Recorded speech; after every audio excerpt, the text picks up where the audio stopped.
Good evening, citizens. My name is Ban Shattersong, former captain of the Bloody Hands Mercenary Company.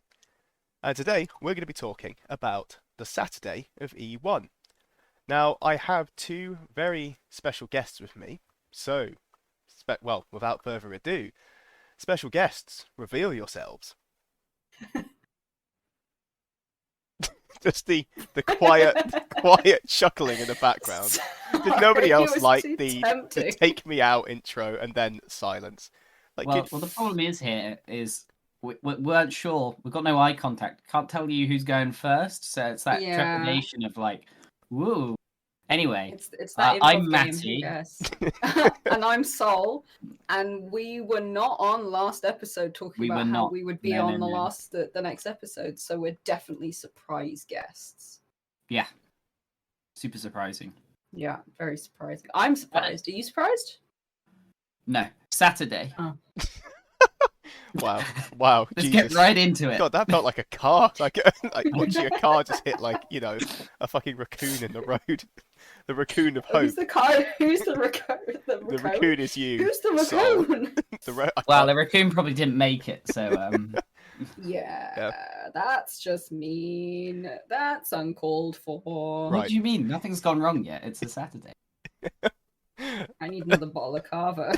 Oh. This is a more appropriate time of day to be drinking Carver than last time. Yeah, anyone who listened to that last time, I had one of those mini bottles of Carver to myself, commiserating the thing that we talked about that I'm not going to mention now, because if you didn't listen to it last time, fine, whatever, it's a spoiler now.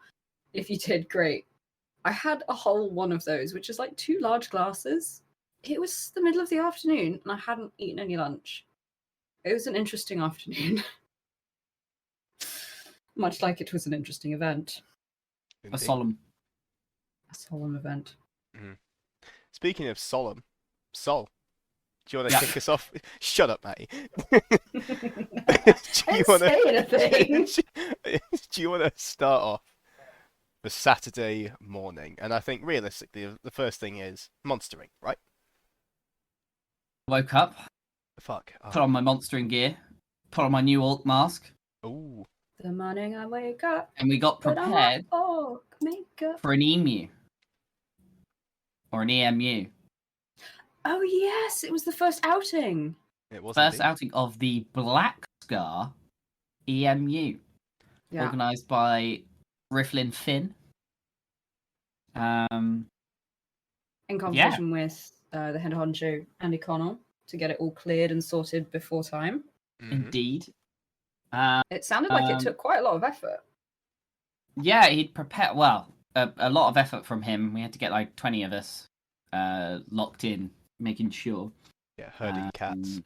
We had to choose what Orc Nation we wanted to focus on to start with, which conveniently was Druge.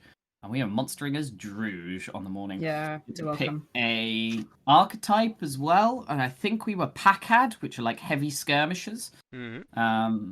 The ones that kind of hang back, wait, and then exploit a gap, pummel them. So everyone was kind of like, "Oh, do we really have to put on our heavy armor?" But when we were just told that we're basically just going to get to wait for a bit, it wasn't as bad. But we also had Finn had prepared some of like the green cloth cuts that he had from his armor, and had made them into like these Rambo style headbands. Yep, it was awesome. Nice. we did look like a unit of Druge commandos, especially when we were just lurking. So a couple of us taking the knee, hiding around corners and stuff. I don't know how it looked from everyone else's point of view, but from my point of view, we genuinely looked like an elite military unit. Just something about headgear that makes soldiers look more professional. Yeah. It's like berets, right? Anyone with a beret on, you just assume they can kill you with their pinky finger, right? We were joined by David Rizart as well, who normally refs, but he actually came and made a pull this time. One of the lone archers. To us, that's behind the scenes, I think he was debating up until quite the last minute whether or Pretty not much, he would yeah. ref or EMU, because it's, they're both got their pros and cons. But yeah, it was pretty good. A lot of it was E1. Perhaps not as fit as we would be by the end of the year. I was fine. I'm speaking on behalf of others. When we got there, we had to run up the side of the tree line up to Andy Connell where he does the briefing. And a few of us had got there at the front. There were some stragglers straggling behind quite a way. And as he was kind of waiting along, he was kind of tutting and he was like, I was promised they would run. Which was pretty funny. But yeah, we got our briefing. It was honestly, it was like I think it was pitched to us as a proto EMU, as in fresh, ready to learn. So looking forward to hopefully progressing with that. It was a lot of fun. Meanwhile, Matty, what did you get up to? Oh, well, I went for a bit of a wander. So unusually for me, I normally battle ref, as has been mentioned before on this illustrious podcast. I think barely a few minutes ago, right? No, Oh, you no, didn't actually mention it. no, actually. Damn it. No, you're talking about someone else. Caught out, my friend. Yeah, no, I normally ref. Well, I have refed for a long wraps up this time. episode. Thanks for listening in. No, I've been battle reffing for probably, I think it's a year at this point, which has been really, really interesting, really educational, and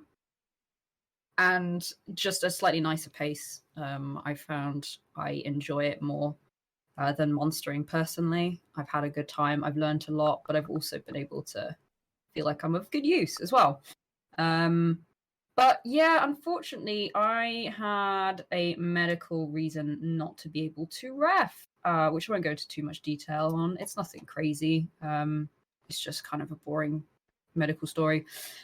But I wandered down to, or up to God to the gate, checked in with the head of the ref team, or the heads of the ref team, the lovely Rich and Emma, just to check in with them, which is, yeah, I feel like I was able to get to the gate. I wasn't like, my leg wasn't bandaged or I wasn't rolling around in pain. So it felt like the right thing to do to go down and say, hey, soz, not going to work out, I don't think. What should I do? And also just check in about what to do with the next day's battling and stuff. Because unfortunately, I'm a perpetual rules follower. That's also why I want to be a battle ref and all of that. So I did feel like I wanted to check in, and I know them, and I didn't want to get spotted wandering around for people to go, hey, you're cheating, because that doesn't feel good. So I instead was very immediately and firmly instructed to go and get a drink and some food and enjoy myself on the behalf of the ref team, and went for a wander. It was really weird. I don't know if I guess you haven't really non-commed like. I've never been in Anvil Never? during a battle. I've always been on the field. It's a strange vibe. I've done it one time before on a previous character I had one event with, and I was like, maybe I'll go as a non-com, and it wasn't for me in the end. But it was very, very strange. I kind of wandered. I got ready nice and slowly. I didn't really want to do anything. I had this kind of weird feeling in the back of my head, like it was time that I shouldn't be using. It just felt weird. Anyway, I ended up wandering around Navarre for a bit, talking to some people, following Travid around, inevitably left Travid behind at some point, walked up to the gate to see what was happening as everyone had run through the gate. I think I popped by God, got some stuff done, and I ended up running... at the gate I ended up running into a couple of the other generals, which was really nice, and they were going to go and have a chat, so I just tagged along, because it was about military strategy, which... surprise, surprise, is kind of my thing and exactly what I was wanting to talk about. So a couple of us went to Dawn into the Beaumont. I got to sit in Beaumont's chair. Tancred told me to do it. So, The Beaumont, sorry?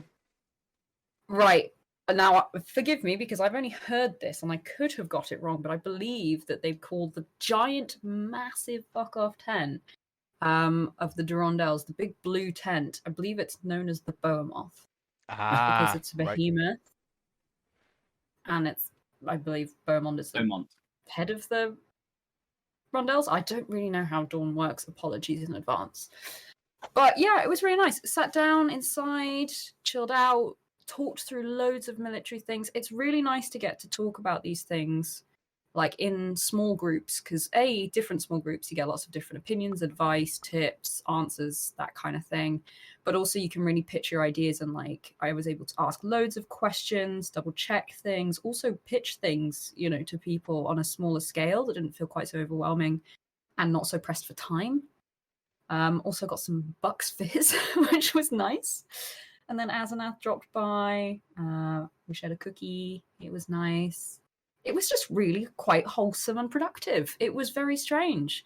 And then you guys all came back, and I had to go to standing and stuff. That was it. That But does I sound got a quite lot done wholesome. in that. It really was. I got a lot done. I talked to Warcaster. We talked about rituals, talked about ideas, talked through strategy, and I tell you what, compared to last summit, this one was quite a contentious one in terms of what armies were going to go where on the Western Front, so the side that I'm on. Because there were two, both very valid ideas that conflicted fairly heavily, and everyone had very passionate arguments for. So it was really right down to the wire, but that's more of a Sunday thing, and later on in Saturday. But yeah, it was a really interesting chat. It was good to talk to people every time you have these conversations. I mean, you guys have the same thing. No matter where, if you end up sitting down talking about stuff with a little group of people for an hour, that's where the bonding time comes from as well. That's where you build the connections, the jokes, the conversations, that The kind of IC thing chatter. with people.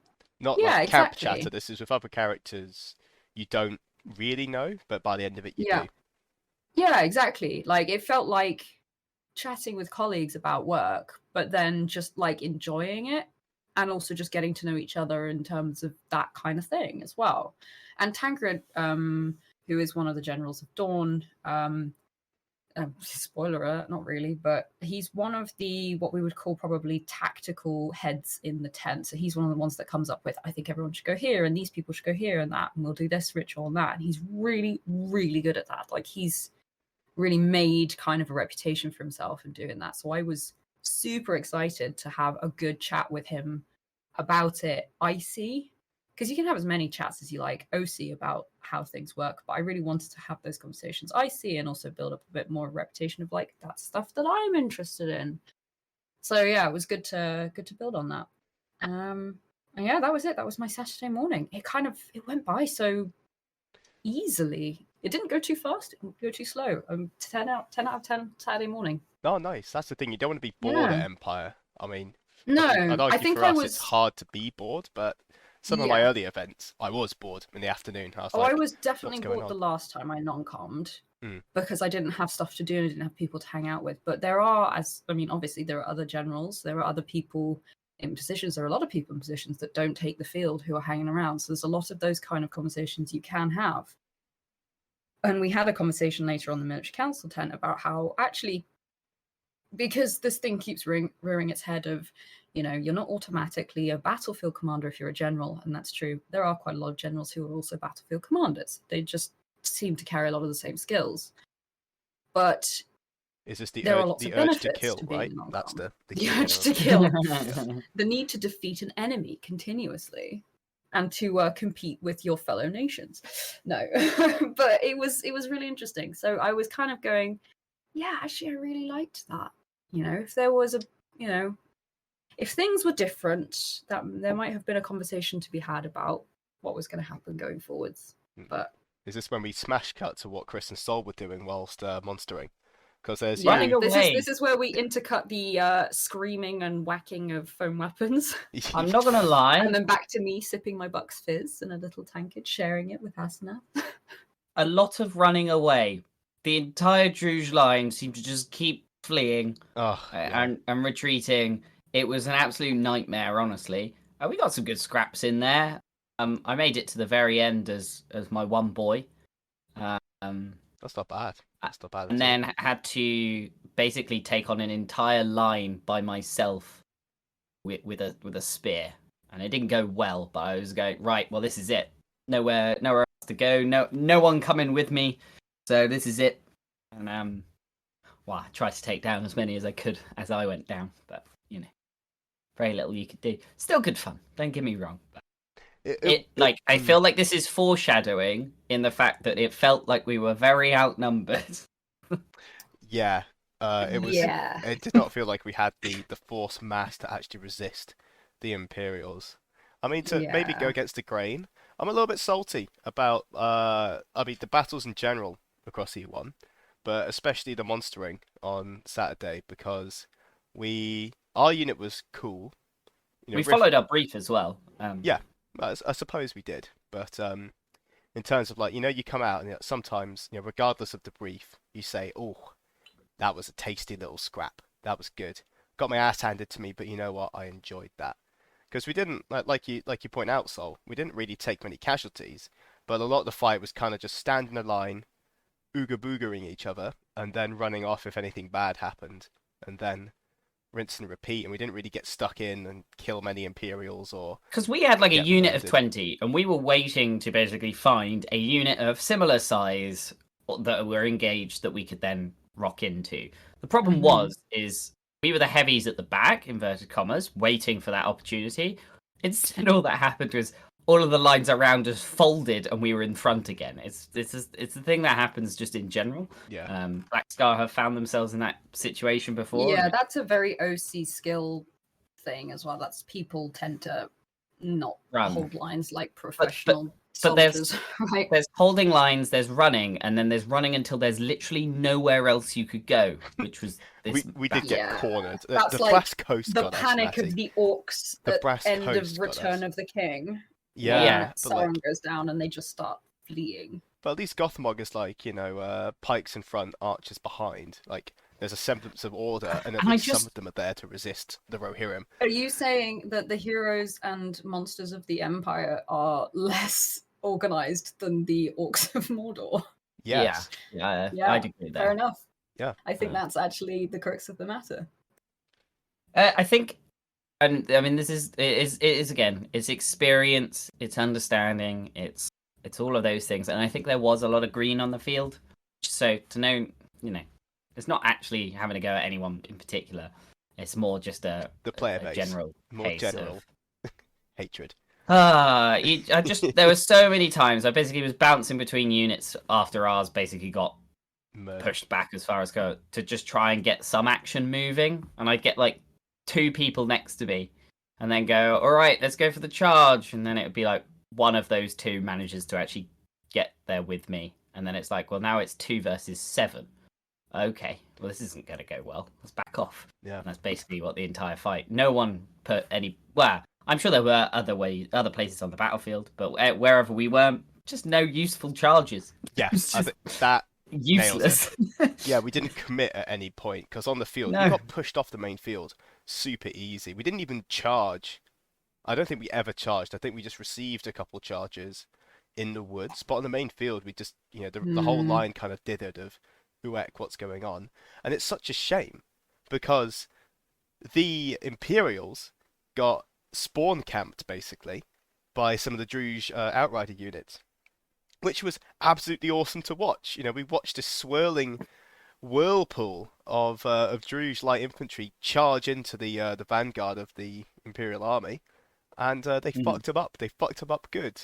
We were sat there trying to peek round the woods and the hedges, seeing the corpses piling up on the other side of the Sentinel Gate, and it was fucking mint. It was absolutely awesome. And of course, OC they retreat to give the Imperial space to deploy, but it felt very Drugey and it looked cool. It's just a shame the rest of the fight didn't really pan out that way because No, and we were supposed to actually back into the woods pretty quickly, but the problem is we backed into the woods and then there were.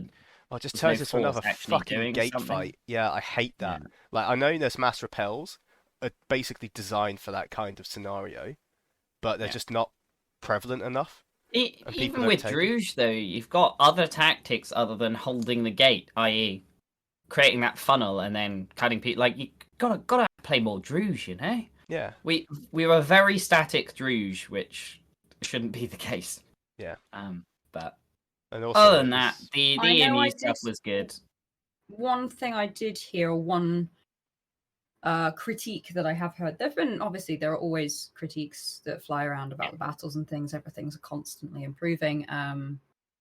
This one did have quite a few. The numbers thing is something I've brought up, and I am actually going to send an email to feedback at, so I am gathering that information for that. Mhm. Because the more information they have, the better. It's not an angry rant, it's just feedback. They Mm. do like feedback. And for anyone listening, there is an email called feedback@profounddecisions.co.uk where you can just send your feedback of how the event went, specific things. You could send great feedback if you want to. I'm also going to send a thanks to a specific ref on the field in the same email, probably. Or maybe a separate email, so he gets the Is this list. Captain Freddo? Yes, Captain Freddo. Nice, Yeah, indeed. nice. Indeed. Who will cover tomorrow. Rather on Sundays of Sunday's thing, not necessarily tomorrow. I'm so in the moment, you know. But yeah, one of the things that did get brought up was that both the battles didn't quite feel like they were necessarily in character as those barbarian nations. Mhm. So the Ooh, Druge interesting. didn't feel super Drugey, and the Jotun didn't feel super Jotun-y. And in some ways, the Druge fight sounds more like a Jotun fight that just got I- routed. I And would the agree. Jotun felt more like a Druge fight, probably because of the numbers of Yagara who tend to act more Drugey than they do Jotun-y, which is actually not brief, unfortunately. Yeah, But where's you the know, march of there's the whole bullshit? issue. Well, no, it was the March bullshit that kind of turned into pokey Drugey stabby Navarre bullshit, really, kind of what it felt like. This is very tongue in cheek, please don't at me. But also, yeah, there was a lot of like they weren't this is more of a Sunday thing. I won't go into too much detail right now, but yeah, it felt more like a Jotun fight. More like a Druge fight on Sunday than it did a Jotun fight, which was some of the issue. The numbers thing is really interesting. So because I was walking around, the one thing that I did notice was how many people were in camp compared to what like they has been previously. And obviously I didn't see the numbers, but I know weapons check numbers were like, oh, it's a bit lighter than normal when it came to the monsters on Saturday and therefore the fighters on Sunday. When we went to battle on Sunday, I definitely was like, oh, I'm sure I'm kind of expecting there to be more people mustering for Navarre, but there aren't. So there is, I think, a conversation to be had. Again, this is what I'm feeding back about the fact that as numbers grow, the proportion of com to non-coms is not growing equally. It's not growing evenly at all. Would you say there's more non-coms joining the game system than comms, or the other way around? I would. I think I think proportionally, there's more people non-com now at E4, at E1 than there were at E4 That's cool. by a fairly large difference. It felt like a difference. I don't have numbers, obviously. I'm kind of guessing all this based on anecdotal evidence Like, that I've got. Anvil felt alive rather than like a ghost Yeah, town. there were big groups of people, particularly in Navarre. It was like a massive group of people because I was kind of like, have they not left to go monstering yet? And then realized that no, they were just, non-coms having a meeting. And all this is saying, obviously, caveat, no issue with people being non-com at all. That's not a problem. The issue comes from not knowing how many are going to be fighting or not fighting. So the force weightings and the numbers that we are given to balance as part of the muster on Friday when we're deciding who fights on what thing are based on the numbers of players attending, of course. And you can't guarantee that every single person who says they'll fight would fight or the other way around, but Yeah, you that's could true. at least take out quite a lot of the margin of error if you had some way of registering on ticket purchase Yeah, or tick box. on your Are you planning to be Are com, you non-com, or planning mixed? to? Yeah, I wouldn't go as detailed don't as even that need to even be because I mixed, think the yeah. mixed is a problem because it's how many people go through the gate. So are you planning on taking the field of battle for a major conjunction or not? That's the real thing. That's the only numbers that we really need. And if you're not, you could put on a thing on your character sheet, on your profile, whatever, what do you call it? Your character page, tick a thing, and then if you change, you could Not to untick it. say, yeah. It's also not to say that if you ticked that and then something else changed at the event, and like that wouldn't mess things up Exactly. too much. It's not the individual 1 or 2 or even 10 cases that change. It's when you have the 50 or 60 that because we are getting numbers that big at this stage that make a big difference. So I'll probably talk more about it on Sunday, because there was actually some really relevant stuff about how it went on Sunday that I think this really heavily impacted. But yeah, I thought it was very interesting. It's nice. It's certainly it's a foible. It's a bug that needs fixing. That's it. It's just something for them to look into. Oh yeah, the force moving waiting forward. is a bit, it's not a very force good waiting is Fermi tough. problem solution there. But the It's not, and it does make a big difference, as we know. If you are outnumbered on the field, you are physically outnumbered on the field. There's very little you can do to stand up to those amounts of people. It's just apart numbers. from camp a gate. But anyway, it's nice for Anvils alive when the battles are going on, because that is when you talk to some people about, like, let's say I'm pitching to my rugby mates, right? Like, LARP's great because you drink, you fight all day, you drink all night. That appeals to that kind of crowd. But that is not everyone's shtick. They might want to be a researcher, an apothecary, a priest, like Martin is, for example, as a politician as well. Well, the battle all the side people just that come doesn't with appeal. Kids nowadays as well, like, It is they want to risky, hang out with isn't their it? kids and have a nice environment and all that. There's something it's lovely a lot. about And the academy as well. Like, you see it's kids going around in their cute. little, like, icy hats, like the babies Oh, have it's little so marcher cute. caps on. It's very sweet. God, children in Empire costumes, incredible. Yeah. Lineaged children in Empire costumes, yeah. a whole other level of cute. They're amazing. I love them. Like a But 4-year-old yeah, of no, it's antlers. good. You're like, what is going on? I love it. I will say there's also more and more people, particularly in like title holders, who just choose not to take the field. If you've been playing for a really long time, then taking a season off or a couple of seasons off, it's quite nice. You can always do a skirmish if you really want to go and fight once in a while. You You can can go and try do and other get a LARPs, skirmish. you can do events. Yeah, I know. But more on you know that what I mean? Like, later. especially if you're titled, you're more likely to be able to get onto a skirmish because you're usually in a position where you are maybe in responsibility within your nation, or you might have a good reputation for fighting. Or a Or you bad can one. be leading one. Or a terrible reputation. One. And you still I said get to more go. likely. I didn't say guaranteed. Speaking of skirmishes, Yeah. we were actually worried that we weren't going to get many, but the afternoon was filled with them. It was Apparently. indeed. It was. So Wait, did anything happen at standing just before we move on? I don't know. I wasn't there. Yeah, we don't go to standing. We had some We're too cool for it. burritos. Shout out to Chris Melvin's Black Scar burritos. They were fantastic. They kept me fed. Look, Matty, you're not supposed to undo the segue, right? You were moving too fast. Come on, you're get on you're a faster segue. You can think because in speed. Before we got to any of the skirmishes, I had the problem of no weapons.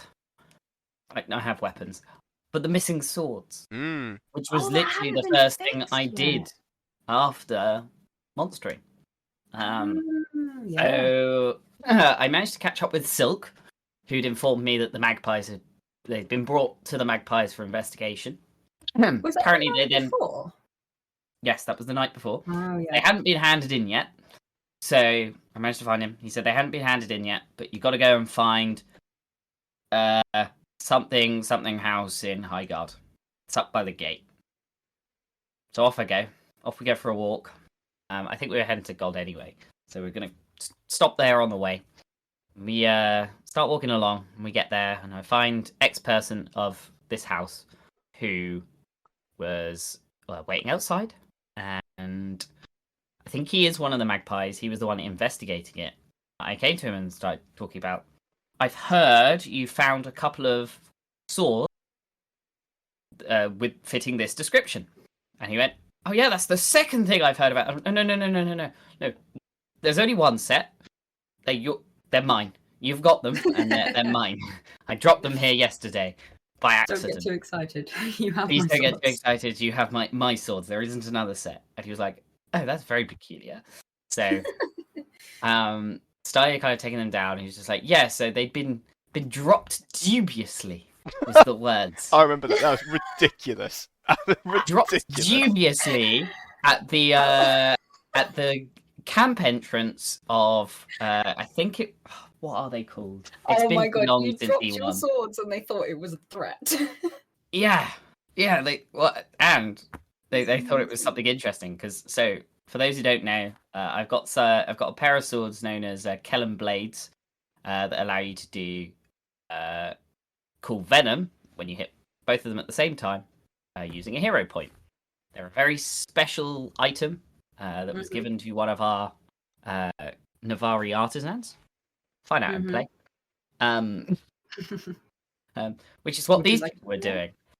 Apparently, I'd caused chaos, but we didn't get the full story until the very end. So, started talking to them. They said, go and talk to these other people. Forgotten their names. If I remember them, I'll say. But they're down by the gate. Lovely prosperity bar. Very good. So they were the ones that found them. Started to chat to them. They were like, yes, we do still have them. But did we hand them both into God? You know, and they were like, yeah. So I was like, cool. I'll go get them from God, and then we can come and discuss this. So we go to God. We get my weapons. I can describe them pretty quickly. One of them is basically a stick. It's a whittled stick, or almost bone-like, but it is a stick.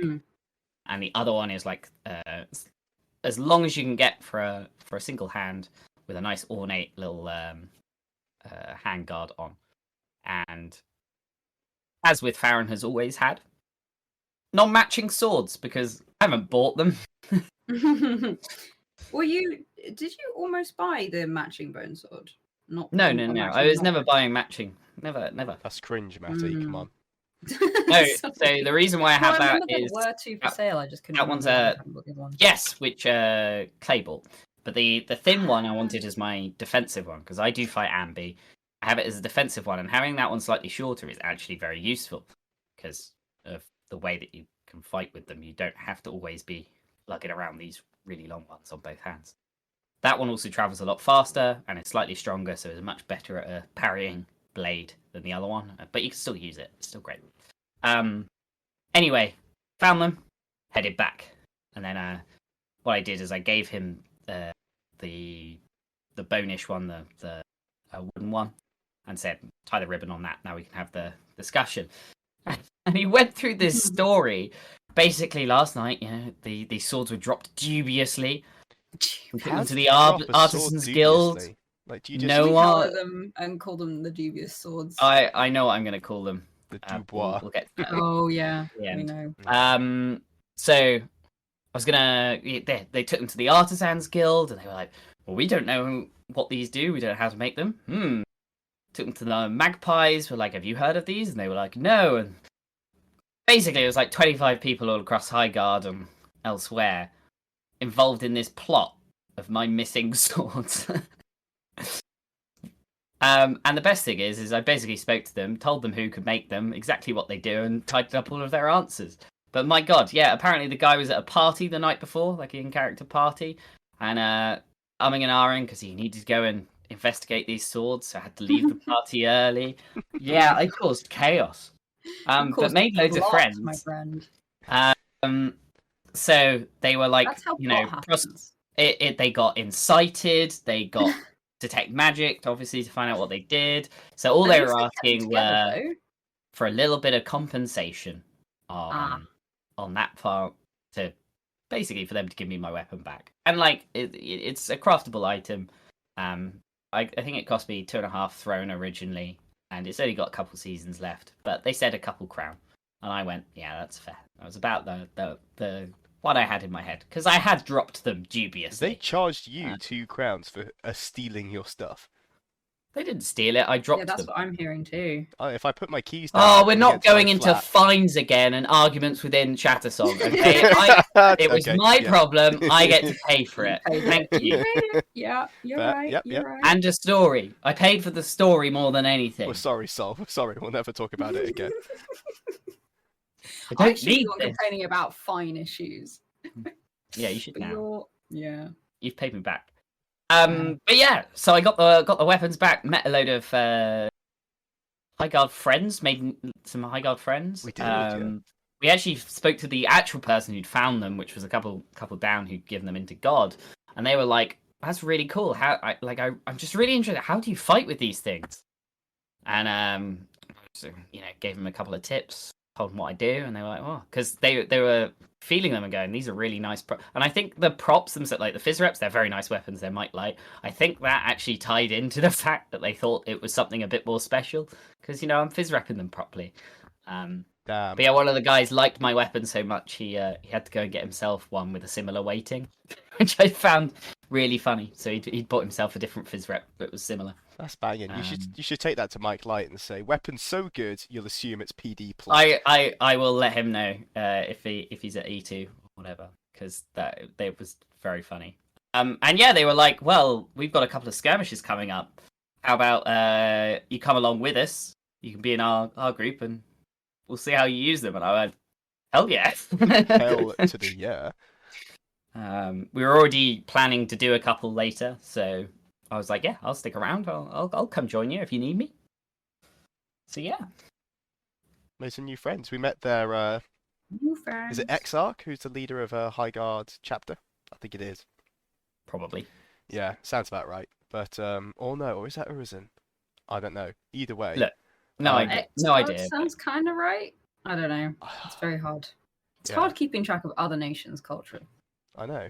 It's almost like there's a rich, detailed world that we have to live in for only 12 days a year.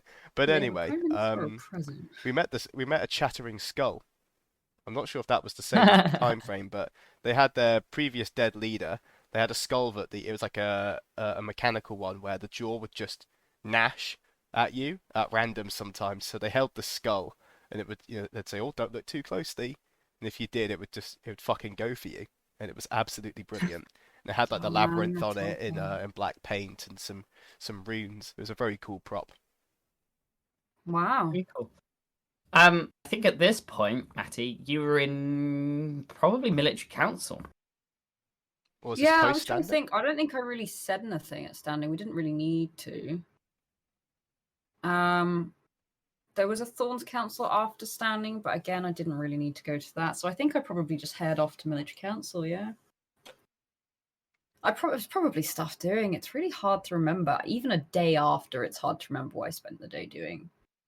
Well, do you want to talk about it's not even a distance thing. the conclusion of military council and the funky things that had happened? So you could be referring to so many things. Well, first of all, military council after on a Saturday after we're back from the battle is like a roundup of how the battle went. So that is a whole thing. They discuss how that went, talk to the field marshal, etc., etc. Riz came in to also. He was officially now no longer. Oh no! Of course, that's what it was. It was elections. It was Hakinia elections. Oh, we missed that. I was at the first day. I wasn't there. I was like, I knew recording. there was something. Hakinia election for the Senator of Hakinia. Rizat Dancewalker officially stood down. Since I was the only one there, I guess I'll breeze through it relatively quickly. You'll probably hear much more about it All right, you've if got I 6 might minutes. shout Go. them out. On the LARP noobs are probably going to talk about it quite a lot because it was our very own Gellert Ashbourne who became the new senator. Whoa! Wow. That's You it. said 6 minutes you gave said me. a quick story, but yeah, I mean, you Done. spat five That's and a half minutes. Crikey. That was it. Matty, They we're had trying to a- make they a had a good podcast here. We chat. need content, not bullet points. Bruh. Okay, look, I was thinking about military council and not listening that much. Yeah, They both that's spoke fine. well. They both had very similar ideas, which didn't help us decide. Gellert won by not an overwhelming majority. It was like 3/5 to 2/5, I would say. Yeah, like something like that. 40%, 60%, something like that. It was a margin. It wasn't like an overwhelming margin. It wasn't like one person type. It was pretty good for election, and they were very, very kind to each other. Demelza did Demelza. Shout out to Hazel, who we have come to know and like very, very much. Who was we like both. last round? We like both. Yeah, but we've definitely spoken about Gellert/Dave before. Gellert/Dave, you stink. We love you. You're brilliant. Nice braids. Shame I didn't get to do them this time, but that's fine. I'm not jealous. We have found the simp on the podcast. I started the braids. It's been good. I'm glad he likes them. I do. That's it. No, that was it. It was obviously disappointing for Demelza. I wanted her to win personally. I just that was what Larkin wanted. OC, I would be very happy with both of them. And I think either of them would have done a great job. And I think Dave Gellert will do a great job now, and Chris, hopefully they'll work together. is that enough content for you? Was that 6 minutes? Not quite, but like it's good enough. I'm less angry now. I'm less upset. Cool. I voted. Gellert won. I left at the end. So that No, also it's meant one of those that where they have the same opinions because they were the best opinions. So nothing was very controversial. So it was kind of just who did you think would do the job slightly better? So it was very close. That's it. Then I went. it also meant that Rizart was no longer a senator. Yeah, And so could go into the military council tent. The mischief for the begins. first time, I believe. I don't think he's been in before. Certainly not during a council meeting. So this was not the best council meeting for him to be in. But I put on the docket that he needed to introduce himself because he wanted to say hi. Unfortunately, that became the last of the docket, so he did have to hang around for quite a while. But it meant that he was around for after the field marshal, briefing, not briefing, review, all of that. Debrief, that's the word I wanted. We go through a bunch of agenda items about things people put agenda items on. So there was lots of things about there's this mandate that's being talked about, there are these items, there are these things. It was just a lot of normal meeting stuff, basically, which I really quite enjoy because it's quite varied. It's not just about tactics, it's not just about battles, it's not a competition, it's discussing stuff that's happening.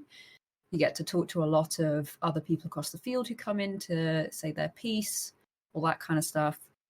And we also had the proxy quartermaster come in, talking about stipends, money. It gets very complicated and dull if you're not interested in it like I am.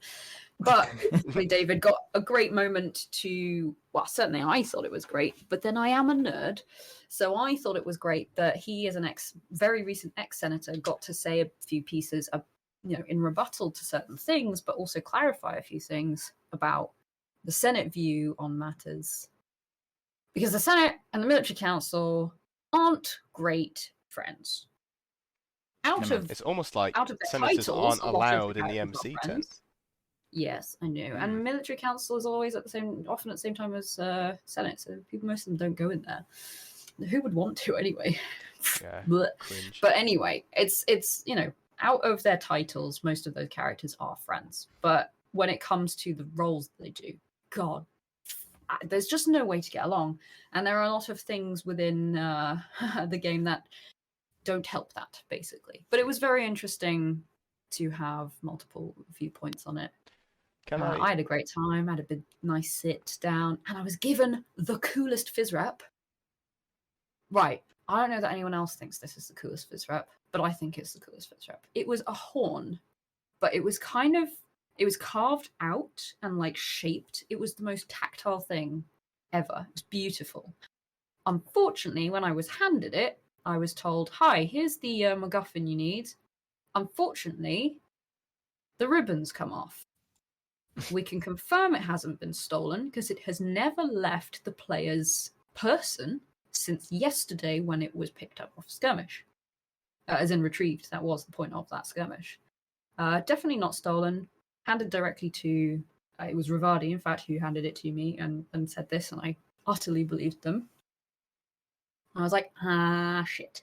We really, really, really need this MacGuffin for tomorrow, unfortunately. So that's a bit awful. So I was playing around with that, thinking about how I was going to have to go to God and grovel and see if they could possibly do anything about the ribbon. I've actually seen pictures of that MacGuffin coming back through the Sentinel Gate since the event, and you can see that the ribbon is barely clinging on to the fizz wrap. So, PD, tie your ribbons tighter, please. Double knot them. Something like that. They don't need to be that easy to take off. Welcome They're still to the pretty easy to take Not off. Tying podcast, listeners. This is today's episode is how to tie the knot, and no, not with your significant other. It's to a MacGuffin. On a fizz wrap. Can I ask just a question? The only question that I, as a non-MC, as self-stated nerd, care about is how does Rizart Dancewalker, a senator, walk into the MC tent a civilian and come out as a field marshal. What Okay, the but fuck he happened there? walked in a field marshal He walked in a field marshal. He was already a field because marshal. he was already a field marshal. How? We chatted Okay, about this last time. qualification. I was Right, listening. so bruh, we only recorded this recently. It wasn't that long ago. Any citizen of the Empire can stand for and become field marshal for a major conjunction. Yep. Including Lindir. Anybody, including Lindir. That's the thing. Including Like, I understand the absolutely anyone. mechanic, You have but to be why there at the Rizza? time. Why Rizza? Okay. Because it was We an talked about this last conjunction. time. We Again, did. was I'm not going to run listening. through the TLDR. You know what? Right, you know what? No, Chris. I'm going to apologise to people listening and to you too. Clearly, I have some kind of memory loss again. The tulpa has got me twice. It has, Now, yeah. if you want to know the answer to that question, go watch the other. Sorry, go. There we listen go. to That the makes other me a lot episode. happier. Yeah. All right. Cool. Yeah. Right. The whole Come time on. this is going on. No, the real answer, the true answer that I could, No, maliciously too late. We've concealed gone from over you your last 6-minute time. allowance, Matty. That's it. Yep, That's we're all I off. had. That was a Back to the different gate. 6 minutes. Back to Back the to gate. the gate. I just want to say I was too good. So we won know one. that. It was in the last one. Yeah. God, this is a chaotic episode. Can you Yeah. compliment me one more time, though? Matty, you have a really nice singing voice. You did very well. It's in a shame Magic Larkin will Council. never sing again. So, that's like the whole. This is really Black interesting. No, because like I've been in the medical tent the whole time. I think literally it's probably about like Same. 1 p.m. Really? Yeah, man, my eye got fucked up when we were monstering. I got hit so Oh, hard. really? Yeah, like this Dawnish night. Not naming any names, Dawn, but I go.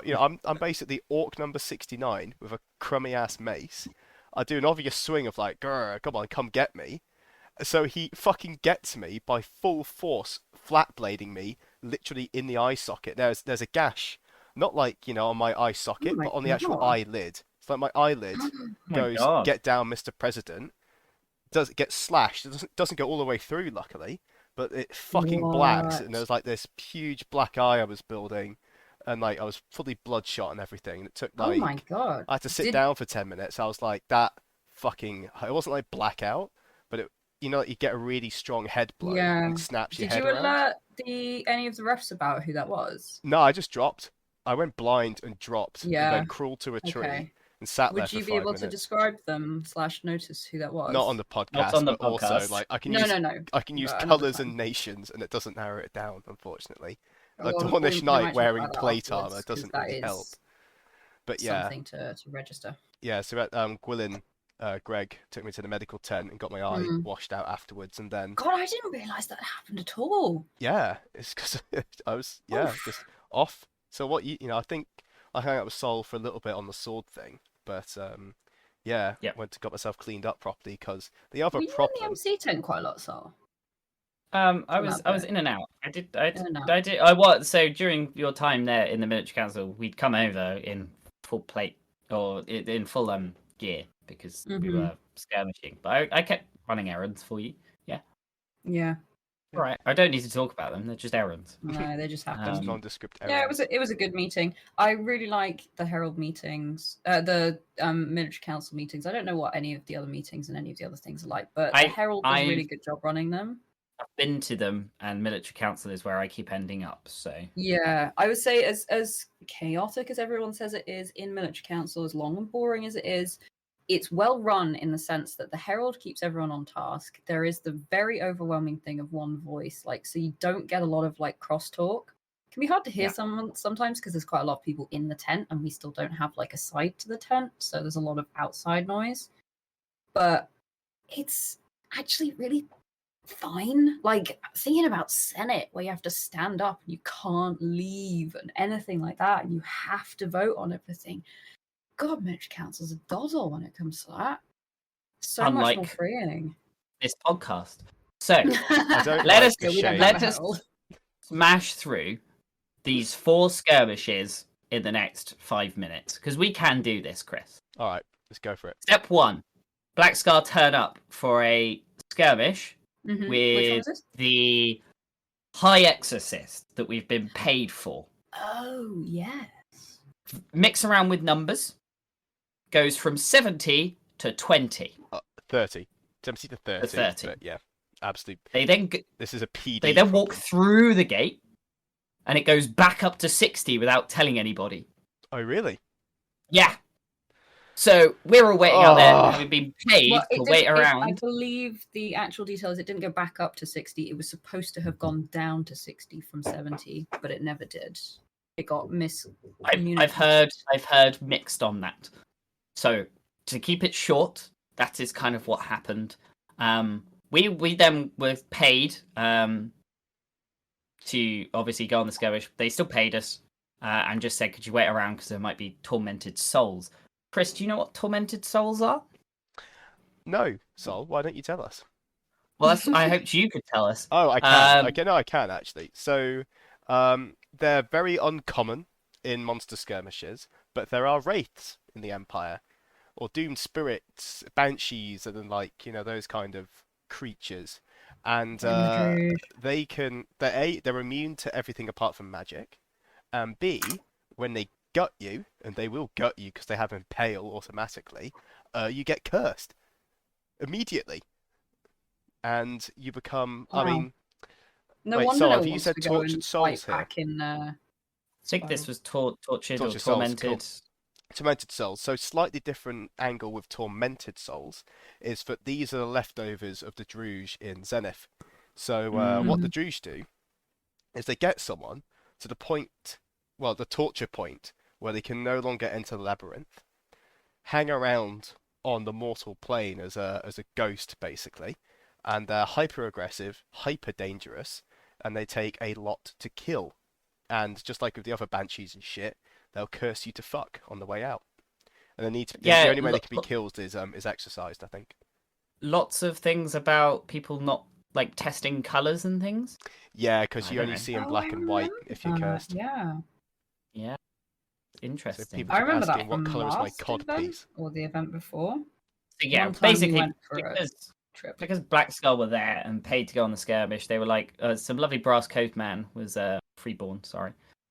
Was like, do you want to stick around and just help just in case any tortured soul or tormented souls come back through and we need to rustle them up? And we were like, yeah. And at that point, he goes, oh, that's a nice pair of swords you got there. Oh, I've got something interesting that you might find as an Avari person who is ambidextrous.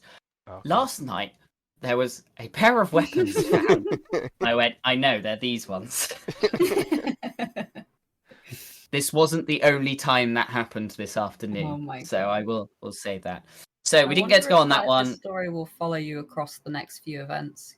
I hope so. Yeah. But that one didn't go very well. Next, Lindir's up. Yeah, so on I'm a not... skirmish that he bribed for. Yeah, this is gave Ravadi some a chaos fruit and got into the skirmish. So while Black Scar on Ghosty Boy duty, I am getting myself strung up. Sorry, I'm stringing my bow. Strung up? Wrong character, mate. Yeah. Wrong character. Oh, rip. But get on the skirmish as it's a point of pride because I was in the front sit, and it goes to show like how wild skirmish organization is because this was Ravadi's skirmish. Ravadi had picked some Navarre. I was the 4th person in the queue. By the time we go through the gate, I'm the 36th because you just get fucking blocks of Dawn just pushing in front. Like they're meant to be there like a contingent of 20, but they just don't. They just refuse to go to the back of the queue. They just go straight to the front. So yeah, we get on the skirmish. The Dawn contingent gets fucked up. Navarre gets circled by the Druge, as always. Ravadi goes down, but the Iron Hill step in to save them, which is cool, because I love the Iron Hills. They're great. I get into what feels like a Call of Duty firefight with the Druge archers, because I think I'm the only archer on the skirmish, or maybe one of like 2 or 3. No, I am the only one. So yeah, I'm literally hiding behind this bracken getting shot at, and as people fall dead around me, or sorry, fall to the floor bleeding out, I pull the arrow out of their belly, leave them to the physic, and shoot back. Absolutely wild skirmish. I'm not sure if it was a success or not, but it was a bit chaotic. Mega failure is what I heard, but gotcha. Yeah, could be anything.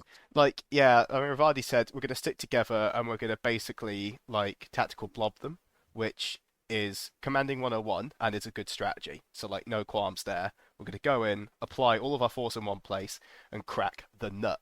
just like a Terry's chocolate orange. Don't tap it, whack it.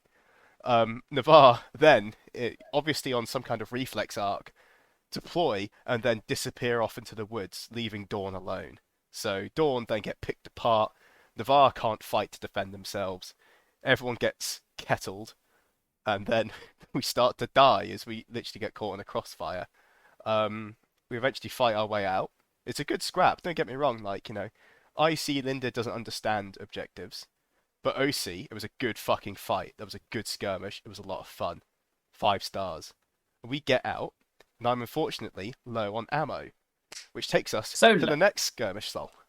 I'm waiting at the front of the gate with the High Guide buddies that we'd met earlier because I've now been invited on this skirmish, and they're like fully clanked up, heavy. I'm there in my chain. They're like, he's gonna be all right. You stick with us. Stick behind the shields. I'm like, I know what I'm doing. It's all good.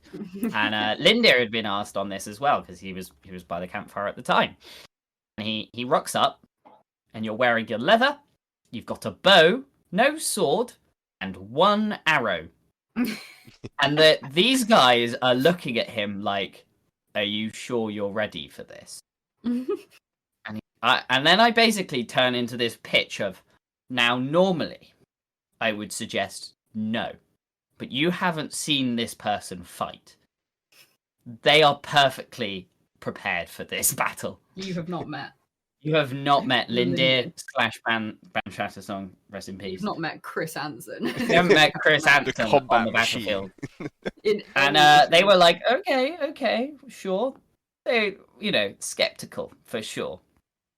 I think probably on this next skirmish, Chris probably put one of the highest kill counts down Mm-hmm. of people on that You skirmish. can see it on the pictures. You're doing a great You job. can. As you collectively get the arrows that you'd fired and lost fired back at you. In the last skirmish. Yeah, but I'd left in the Druge last time. Miraculously came back to me. It was incredible. It was like some of the shots fired in Sarengrave had gone so far that they appeared on the western part of the Empire just in Tips and time tricks for me for to pick them archers. up again. It's like those Skyrim trick shots, when they fire a lot of arrows. yeah, they get to the top of the turn around mountain get and 'em back. fire it, and it lands in Riften or something. Yeah, it's I- banging. This skirmish was fun. It wasn't successful. There was fun, not successful. Another one. There was Highguard Urizen, maybe some Dawn.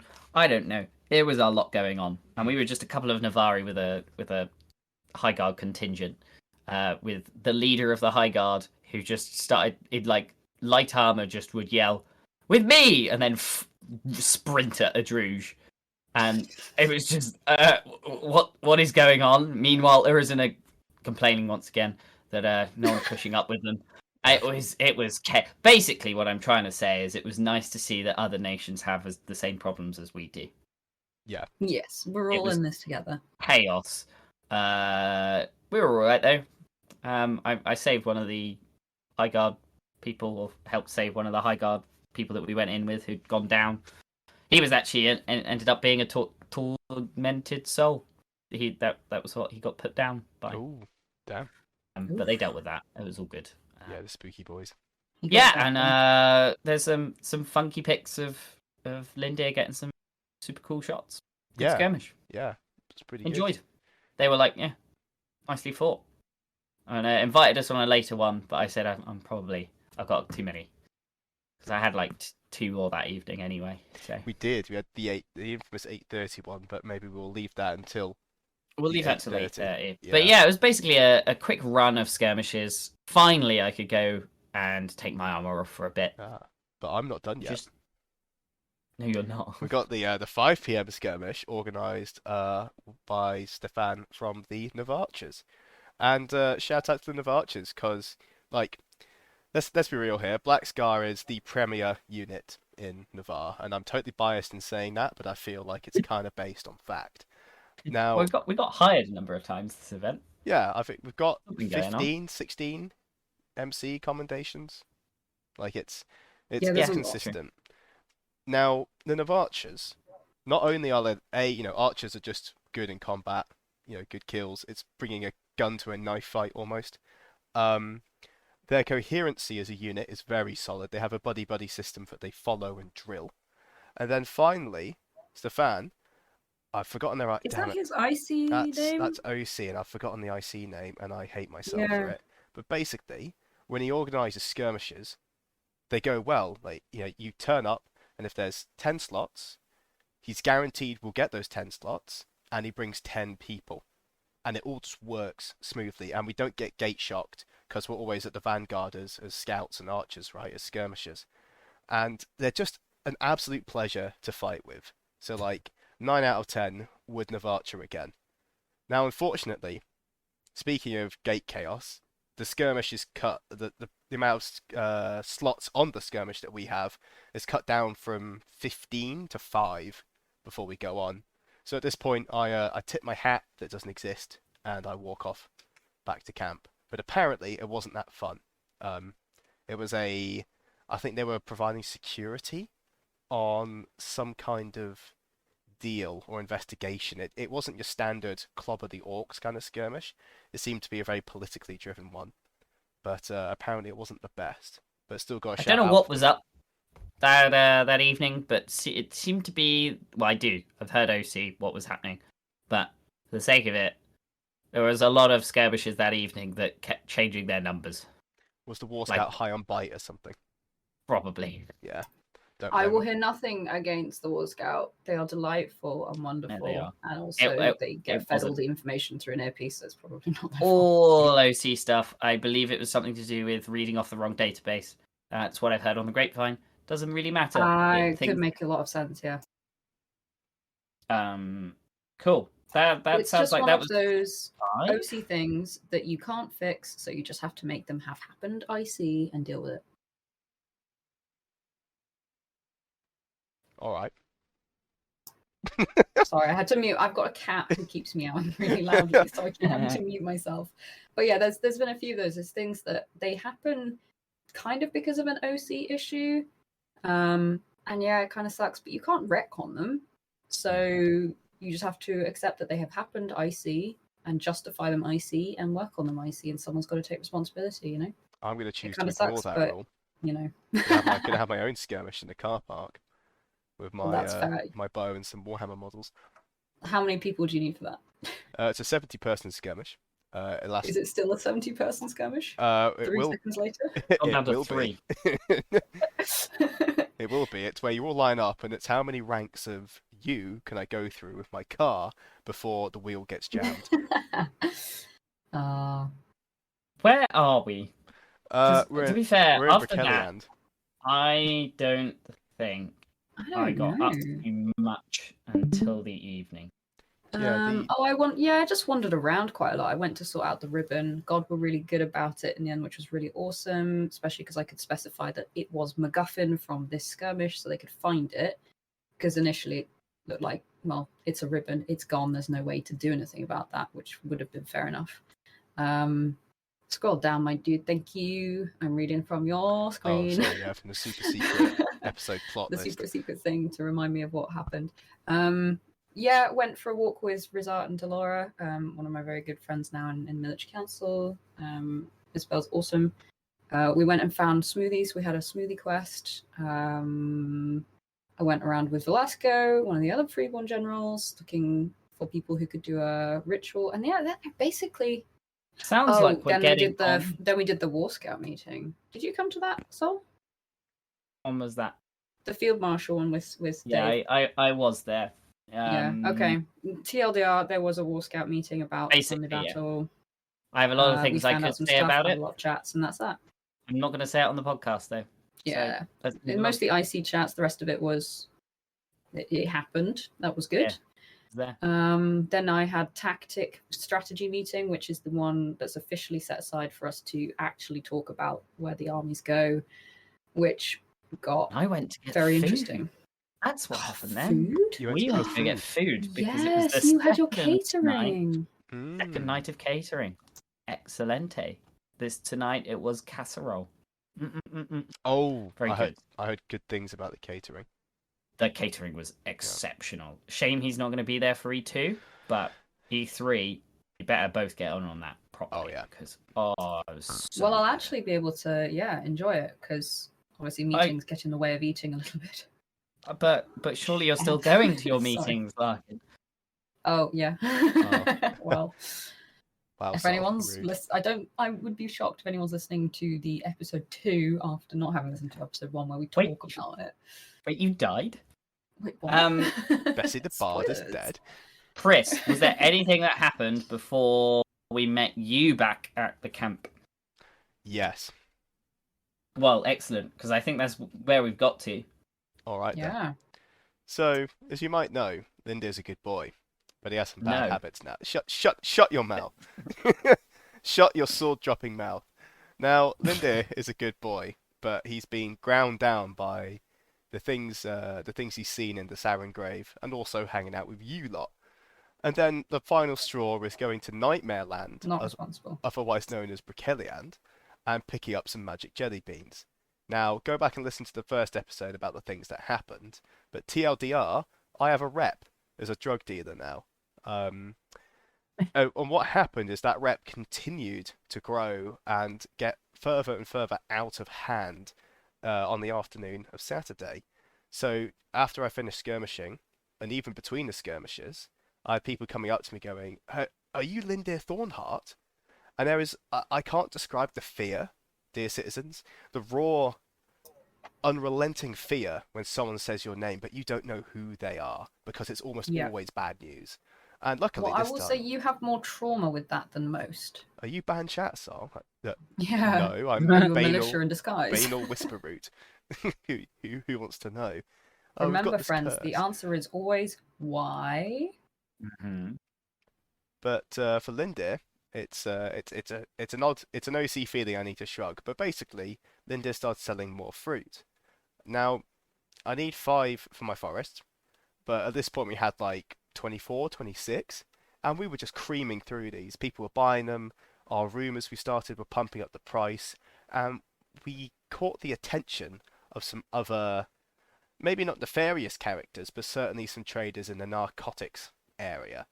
So now, because we've picked up the tulpa potions as well, Jockle and I are approached by a broker who wants to buy them and buys them for a very pretty penny, something to the tune of 10 thrones or so for a couple of them.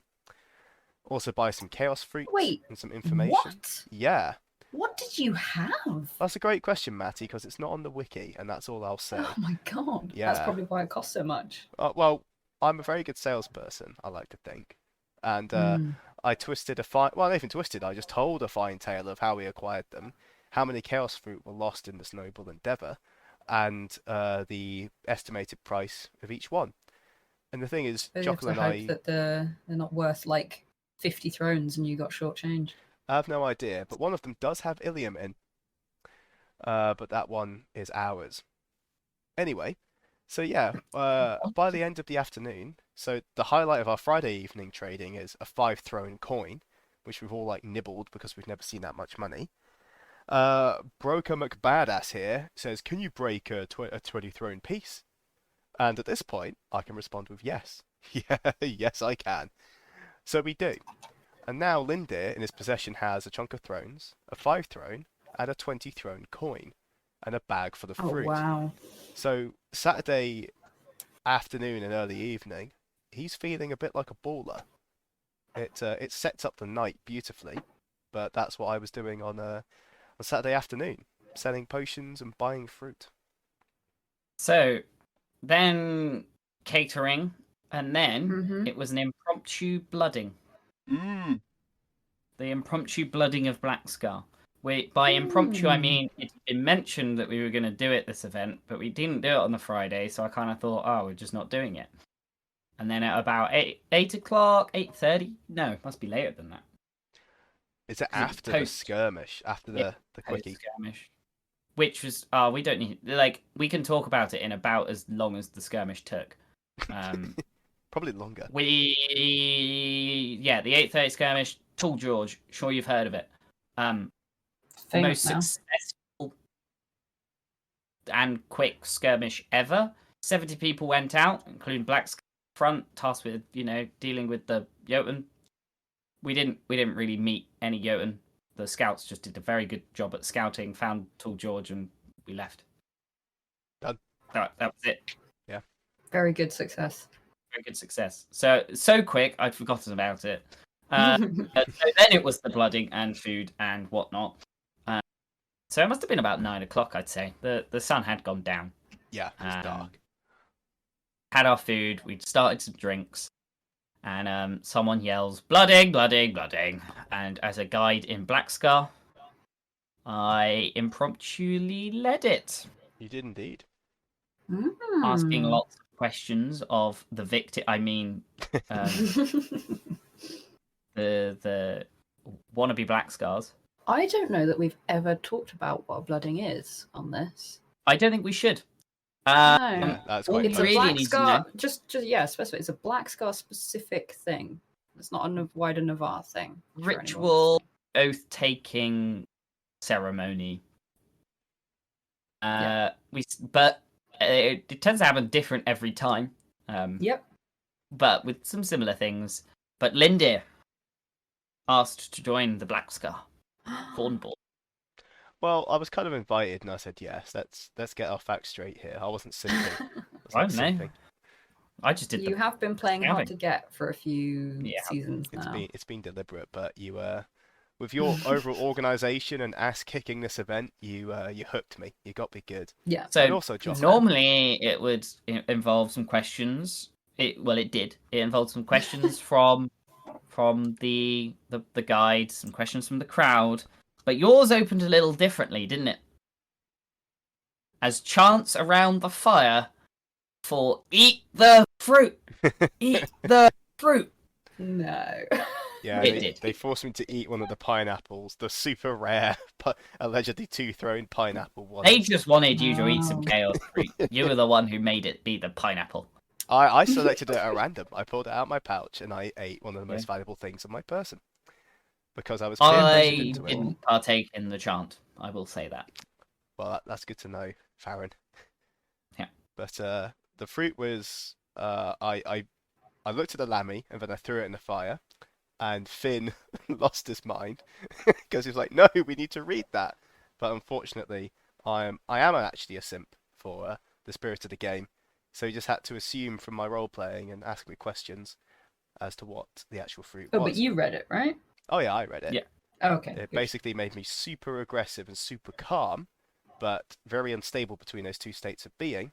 Especially as I was having to ask some very, very personal questions. Yeah. It's very poignant questions, and at the end, stab you. Yeah. So, kind of like, didn't do this. All whilst I just remember editing. Jockel's eyes from across the fire. I was like, you don't want to do that. You don't want to do that. And I was just like, it could be another Brass Coast egregore. yeah. He knows what these fruit can do. Either way, it was great. And when we got through, I think it was like 7 new players. Yeah, it was not me, new players. Sparkles, they're all people who've been to the game. 2 cooks. That's Yeah, well, a couple of newbies, but a couple of people who had literally just sunk straight into Black Scar. Like, I'd kind of forgotten that those newbies that Tiki had brought along, the chefs, weren't already players of the game. They were really good, so props to them. Yeah. Let me see if I can remember their character names. Ossian. Yep. Can't remember the other one. Because obviously I came up with it's Ossian Solution. Yeah. Can't remember the other one. Nice, yeah. Sorry. Ossian fell in battle, and so did that other guy that no one remembers. They were great. Anyway, and then we rounded it off with a bit of a Black Scar sing song. We rolled some pigs. We Anyway, at this point, we get to the bar crawl for Black Star. Is there? Well, just to intercut, I had already started my. You'd started the bar for crawl the evening. Yeah, because I'd left strategy meeting with Kindra of the Winter Mark, and Brenos, and we gone for a wander and ended up in the Drunken Goose, having some drinks and some chats, which was really lovely. And who should wander in as the night grew darker, but a rabble of rather already quite soused Black Scar, fresh off the blooding. Soused as in drunk. Oh, were you in there? I was in the Drunken Goose. Goose. I didn't even see you. Didn't even see exactly. Exactly. we didn't stay for very long. We grabbed, I think, Demelza, Yes. and Riz. No, he arrived later. Did you come with us straight away? You did, right? Or I did you think catch so. up after? No, you told me to wait for Riz, so Oh, I yes, I waited did. for Riz, who had gone to get a present for a Yes, little Esteban, Esteban. yeah. I remember. And then we headed over to Gin Club. But Yeah, I would like we to ended hear up there quite early.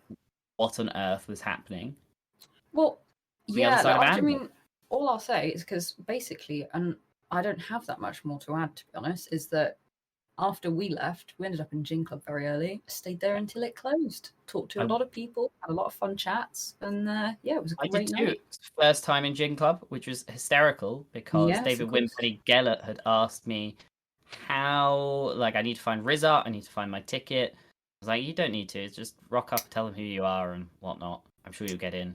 And he was like, do you know where it is? And I was like, oh, I've been there, never got in. Anyway, I managed to get in, and then as he came to the table, I was sitting there, and he was just like, what are you doing here? Yeah, it's was a great. good time. It was full of good, fun conversations, and fun It was. people. Had lots It was of just good great. chats. Yeah, But and that was it. I mean, my night Yeah. ended once that ended. Walking back from Gin Club by myself to eat several burritos in a row to make sure that I had something to wash down the drink, and then head to bed. But in the meantime, what was going on, Chris? So the nice thing about Gin Club is you get the creme de la creme of Empire society, Imperial society. You could say you get senators, generals, the commissioned ranks of Black Scar in this case. And what is left outside of Gin the Club occasional.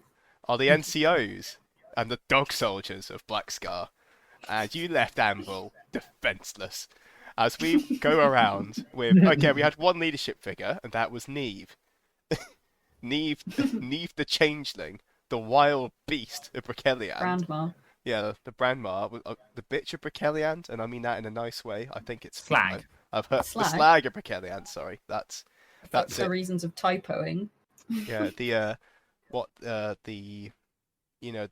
hanger of husbands, I guess. A lot of dead husbands.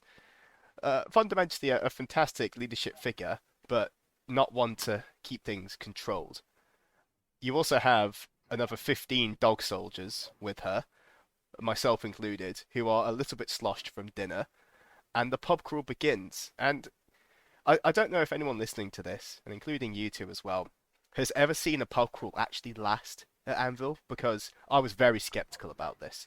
Because there's been a couple that have actually lasted, I'd say. A couple. you just Not Old of you to assume I've ever been on a pub crawl at Anvil. That's the thing. Like, I'm in the Larkin camp heard here, the of such nerd things. camp, because A, no offense, but B, the like everything you It's do alright, I'm self-professed. past 5 p.m. in Anvil, typically, if you are a drinker, you have a drink with you. So like a pub crawl is kind of fucking useless because Yeah. whatever you're doing, you'll be having drinks anyway. So it's like saying let's go for a walk, for the sake of walking. Like it's there's People do no that, sights. Okay, yeah, it's a bad example. I'm going to shut up. But the point is, this was actually just a pub crawl. And what happens with them is people go out in a large group and they fragment immediately, like throwing a lit torch into a sewer full of rats. Okay, they just scatter. Now, not only did this pub crawl stay together, it stayed together till the end. And the best part is it was actually fun. That's kind of amazing on an OC level. Like, Yeah. how many actual pub crawls have you been to, like, in the real world that have lasted? Yeah, like clubbing. Like, oh, we've lost Yeah. blank, blankety blank, or oh, blank is gone. And we're like, well, we're going to spend, an hour looking for them, and they're realistically puking in the smoking area. So, for that not to happen, and for us all to stick together, was incredible. Amazing. So we went to the Dunk and Goose, and we had we'd already pre-drunk and had some beers in hands. So when we got there, we just took a seat, didn't even know you guys were there, and then champion number 1 of the evening shows up, which is a geezer selling Goose Whisper. Now, as a prospecting drug dealer, apparently, I sit there and haggle But with Lindir, this citizen. So I now have some Goose Whisper on me. The second champion then appears, who is I don't know their IC or OC name, but they were running a portable casino in the market, and they turned up in the Drunken Goose. They had a little tray sort of attached to their front and 3 games. One was oh, basically that's cool. Yahtzee, one was a counting game on 2d6, and then one was higher or lower. A lot of fun, very simple, very well executed, very much enjoyed it. And we got very drunk and very rowdy watching some of the troopers gamble and lose money. Except Damon, played by Aaron, who is the luckiest son of a bitch I have ever seen in my life. OC gambling, the man is weapon. He's a weapon. He's a nuke. He's a WMD because you play anything with him. Liar's dice, blackjack, poker, he'll just win. And it won't be through any skill. No offense, Aaron, but it will always be because he has the best hand. And it's like I've seen him draw 4 aces and shit like this. Like it's just fucking ridiculous. Anyway, the Yahtzee game, you have to roll. You roll your dice. There's 5 of them. You have to, 6 of them. You have to get 1, 2, 3, 4, 5, 6. And the idea is every time you roll, the dealer will take the 1, the 3, the 5, but the other duplicates you'll keep and roll again. Not Aaron. Aaron just Yahtzees it first roll. And we're all sat there in about 4 to 5 seconds of stunned silence, and then the screaming begins. And this is when you know the pub crawl is going to be good, because it's that drunk howl from the abyss of 15 angry, excited, drunk, and kind of murdery dog soldiers are screaming at what has just unfolded in front of them.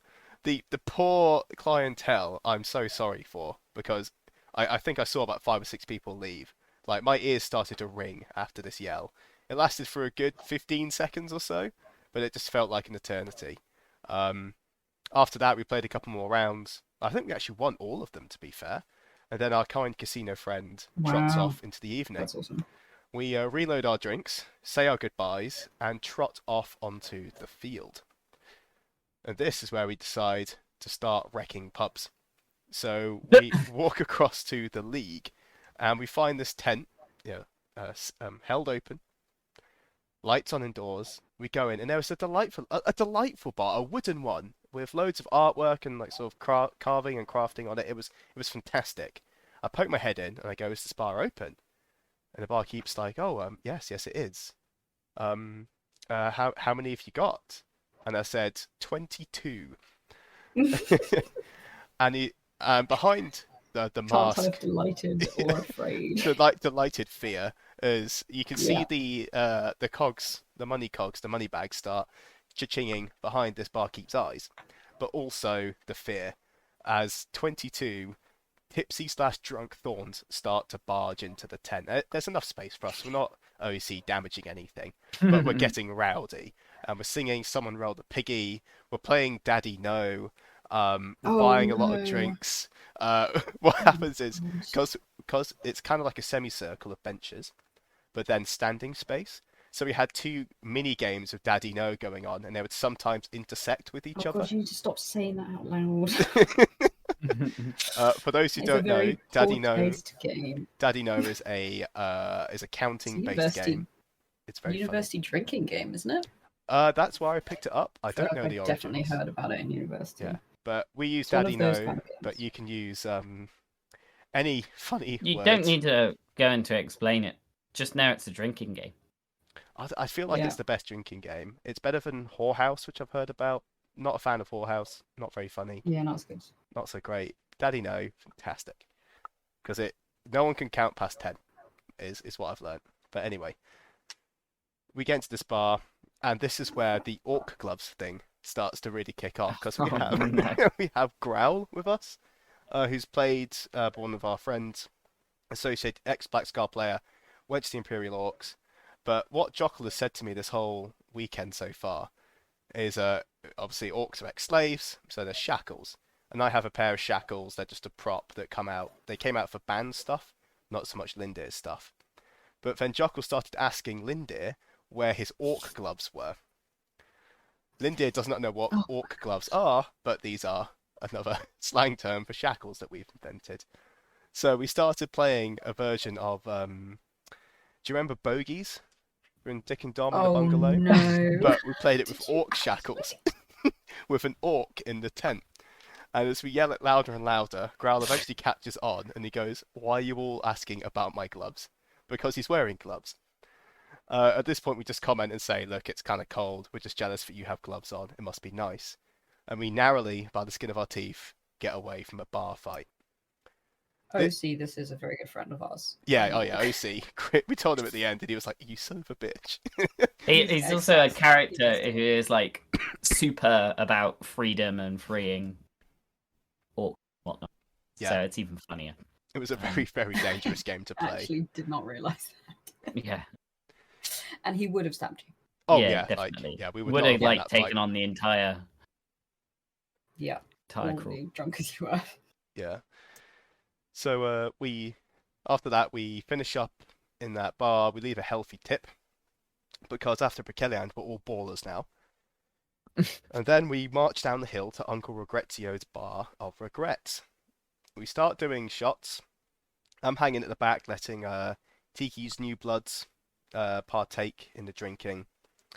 Tara and Tree are having a couple good ones, and then suddenly it's my turn, and because I am not quick enough to get the 5 rings out of my pocket, Jockle covers it. And Jockle, of course, goes to point at the one he wants me to drink, and I feel obligated. Now, if you're not familiar with Uncle Regretio's Bar of Regrets, it's basically shot roulette. It's very fun. Most of them are harmless. They're like water, schnapps. You might get vodka in there, mouthwash occasionally. But there are some pretty nasty ones in there, like vinegar.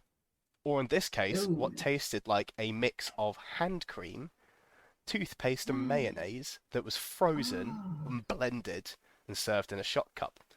Now this Did you shot find out cup, what it was? well, that's what it tasted like before I puked. Oh. Spoiler, yeah, it was the most foul thing I've had in my life for like at least 6 months, and and because it was frozen, it was so thick, so they were like chug, chug, chug. Oh. It just wouldn't go in, so I had to start sucking.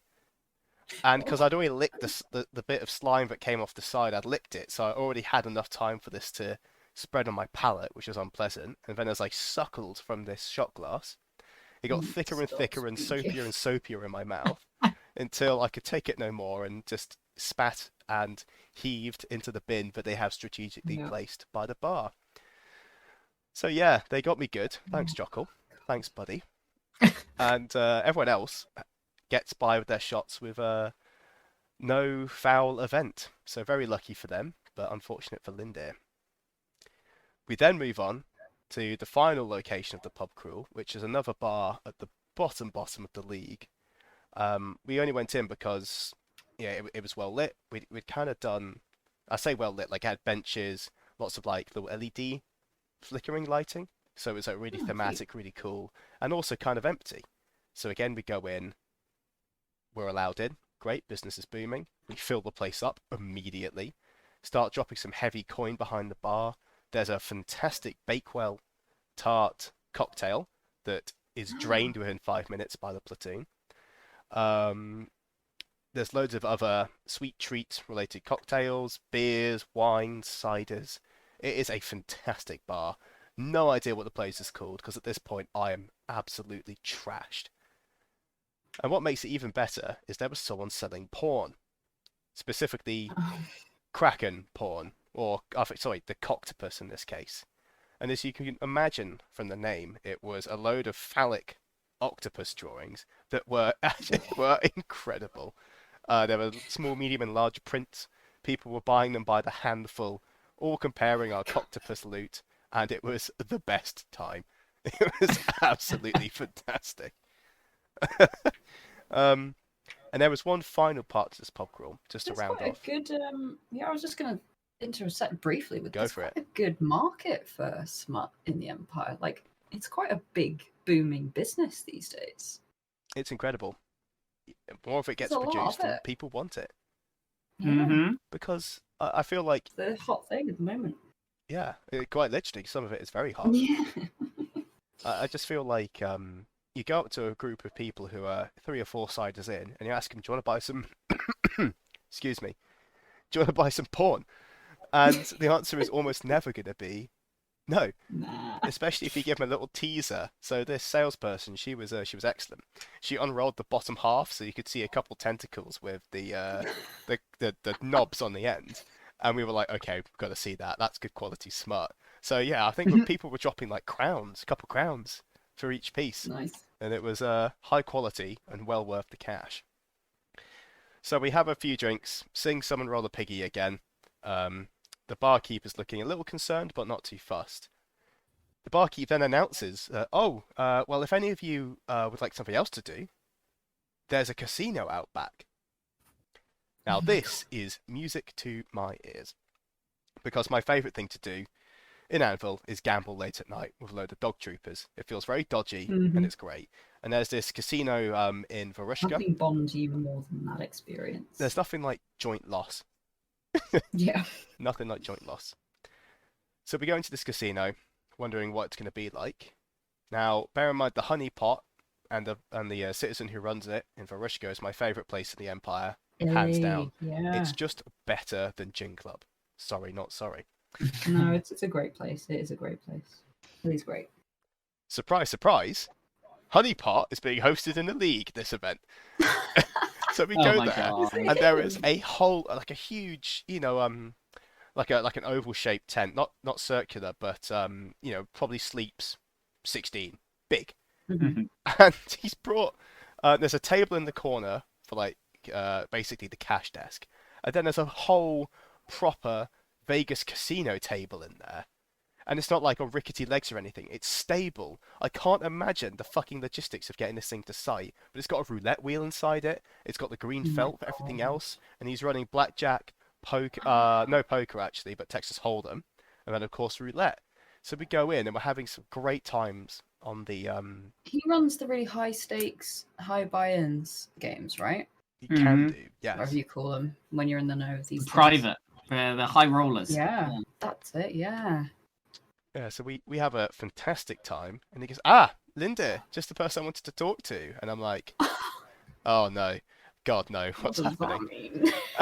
And he's like, so I've heard you're a bit of a drug dealer. And I was like, for fuck's sake. Because we haven't seen each other the whole summit. This is a wonderful surprise. I don't think Have our you ever characters met have as technically... Lindir? That's the thing. I think we've No. met twice in Varushka. And he's still playing a Varushkan character. It's just geographically the tables in the league. But So- I don't. Has he met Lindir or only Ban? No, it's like Lindir. E3 and E4. Oh, okay. And he sits me down and says, "Look, you're fine company here." And I'm like, "Oh." Lindy gets very happy at that, just Compliments. in it's I've forgotten the word now, but it's that insinuation. There we go. That I'm in charge here, simply because I'm the loudest Implication. and drunkest. But the request is a very ban-like request. But at this point, fuck it. Like, OC, I'm going to go for this. And what has happened is someone has come into the casino, bet, I think it was a couple thrones, on a single hand, won, and then left. Now, there's nothing wrong with that, but it's against the spirit of the casino. So, the kind owner in question asks not for the money back, but just for an example to be made. Gives us a description of the perpetrator What? and their wife, and points us in the rough direction. So he wraps up the casino and lets us go first, and he follows up a bit later, and he gets to see all of this, which I'm very happy about. As 22 drunk Navarre dog soldiers stagger towards the Senate building, the scene of all crime, it would seem. Now we surround the building in sections, and I walk in, and the target is positively identified to me with their wife. It's a Tornish earl with a Navarre lass. Now, I tap Oh said my earl on the God. shoulder, and I'm like, "Been having a nice evening at the tables, have you?" And the look on his face, he's like, "Oh, fuck," because I'm sat there with my war paint on, and like my red eye, my black eye, and everything, staring at him with a couple of equally shady-looking geezers, and then lots of heads poking in from the side. So he immediately realizes something is wrong, but smiles and said, "Oh, no, no, no, I gambled fairly and I won fairly." At this point, Lindir channels his inner criminal, the dark being that resides within all of us, naturally. And The Chris Hansen. shut up, Percent. shut up. Everyone has this. I'm not unique. Now, yeah, we basically say step outside. He steps outside, and we pull the classic El Bandito move of surrounding them in a circle. And he's trying to argue with us as we all have knives drawn at this point, and we're asking for the two thrones back. His wife comes over and goes, "What's going on?" I ask her, "Are you his wife?" She goes, "Yes." And I go, "Great, into the circle you go, friend." And she steps in. And I say, "There are going to be consequences if you don't pay up. Because we're going to hurt your wife first." Oh my god. And what before anyone has a chance to go ooh or react, she pulls her knife on him and says, "Give them what they want." But it's not like a, "Oh no, don't hurt me, give them what they want." It's a, "Give them what they want right now or I will hurt you because you're putting me Oh in my danger." God. And at this point his tune immediately changes and we get our cash. Fantastic end as we go back into the Senate building and we count Wow. it up. The thrones are being counted on How the arms prosperous of you. the throne as our anonymous benefactor looks on. And then we're going to have a chat. Very anonymous. Yeah, very anonymous with a occupation and location named in the podcast. But anyone who abuses this IC will find you. We won't do anything, but we'll be We very might threaten your disappointed. wife. Yeah, we'll threaten your wife. But yeah, very happy, very good ending. We wrap it up, and it's time out. That's the end of the bar Excellent. crawl. Absolutely outstanding, outstanding Mm. evening. Could not have gone better, especially with all of the spicy questions the next day that we'll cover on the next episode of Lindir, Where's My Cut?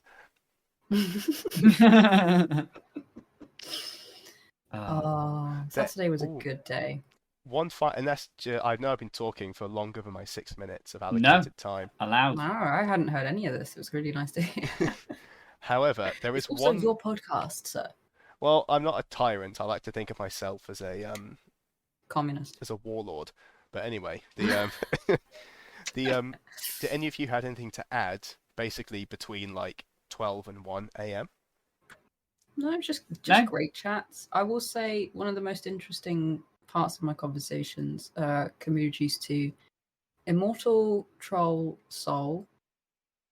Also Low Fear No, and Barons maybe. And that's it. It's great. Oh, also Rizat and Esteban are definitely gonna get married. Yeah. You heard it here first. We talked to them. the This aim. was Rizat's idea. And we spoke to them both about it.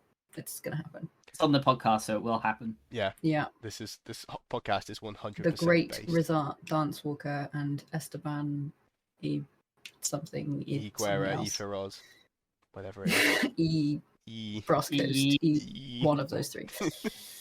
We need to give Esteban a shorter name. I can't think of one off the top of my head, but Oh, you pulled that joke. all right, sorry. No, that joke's No. that joke's for Sunday. Yeah, that's one for Sunday. That joke is for Sunday. No, it's not for Sunday. We pulled that joke. What day did we pull that on? Was it Sunday? It can't have been for spoilery reasons. Well, listeners, if you want to know, go and listen to the Sunday episode that hasn't been made yet, or to the Friday episode, because we all seem to forget what's going on, don't we, guys? Oh, Yeah, we do. it's been too many weeks. This is going been to less turn into than the 2. longest path. It already has. Oh, don't you dare. The longest path was nearly 6 months, start to finish. Yeah, that was unbelievable. Yeah. Yeah, Yeah. we've got to finish this before It was a eating. very long path. Yeah. Oh, the cat is yelling at me that it's probably time to sign up. Yes, I can hear you too, Oh, I Navari heard a little cat. bit of that. That's very sweet. I have one more thing to Yeah. add. It's going to be vague Mhm. to protect Go on identities. for it. But Go there's for it. someone in Navarre I like a lot. We went out for a drink, and the 20 throne piece that came into play as we went to a bar in Dawn, just before the final act of Songs and Stories. And at this point, I hand a coin to them, And when we get a couple ciders, and they say, oh, that'll be, a crown, they say, can you break this? And they hand across the 20 thrown piece. And the look on the bartender's face, it is incredible. Just a moment of shock after they realise what they're holding. They get a couple of the other staff over who can indeed confirm it's a 20 thrown piece as they shine 4 different torch beams on it, going, holy fuck, we've never seen anything like this. Like neither had I until the day before, and they got to hold it, and they were like, "Oh my god!" None of us had even seen a 5 thrown until this point, so a 5 and a 20 in one weekend was kind of incredible. Absolutely nuts. And they're like, "No, we can't do this. We can't do this." And the bar goes quiet. Everyone's looking around at us two, the holders of the 20 thrown piece. Yeah, that's dangerous, man. And the best part is this citizen. I don't know who you are. But they just came in like a car salesman and go, are you the people who are spending 20 thrones at this bar? I have 10 thrones worth of mana crystals. Would you like to buy them?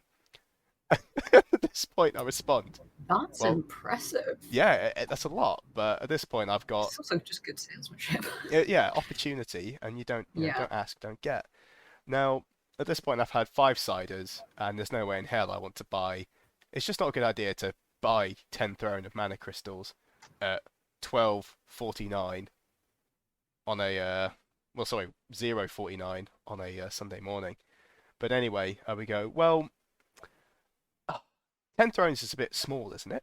Have you got 20 thrones worth?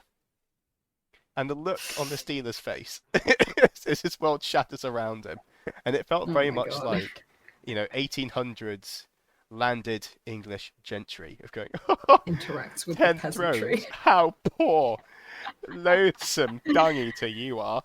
And we only have 2 homes. Yeah, literally, and we just laughed at him. Not like at him, but like in a silly kind of way. But it was fantastic, absolutely fantastic. We get the I drop a crown on the bar. We get the throne piece back. Absolute highlight of the evening as well. And just the bartender had his head in his hands, like. Just put them on the side of his head and was just rocking back and forth like, we can't do this. We can't give you change. just utterly unable to comprehend what he's just seen. I think the yeoman just saw, half the GDP of his household for the whole year in one small little circle. Yeah. But yeah, very fun. I would also turn to crime if I saw someone waving around a 20 throne piece. That instinct would flare up. Oh, yeah, there was one thing that happened in the evening, which was just that in terms of wider campaign, we got some bad news about some stuff that we wanted to happen. So I had to scramble quickly to make a decision. So I had a chat with my adjutant, best adjutant, Maddock, and got that sorted. So I was actually working in Gin Club, I'll have you know. I very much was enjoying gin and talking to a lot of people. I was also mostly enjoying the gin. There was some good gin. But we'd said this, so I think that was it. Yeah. I think that genuinely was Saturday. I think we made it. Yeah. It ends with Larkin Shattersong sitting in the Black Skull camp alone in front of the dying embers, eating burrito after burrito, and then climbing into bed to go unconscious for the second last time. Spoilers.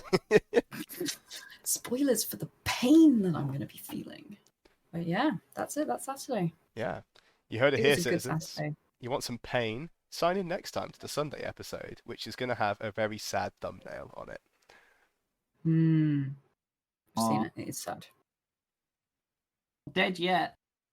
Not yet, but we're getting there. Dead minute by minute. All right, folks. Let's wrap up the podcast there. Goodbye. Good luck. Cheers. And see you next time. Bye. See you next time.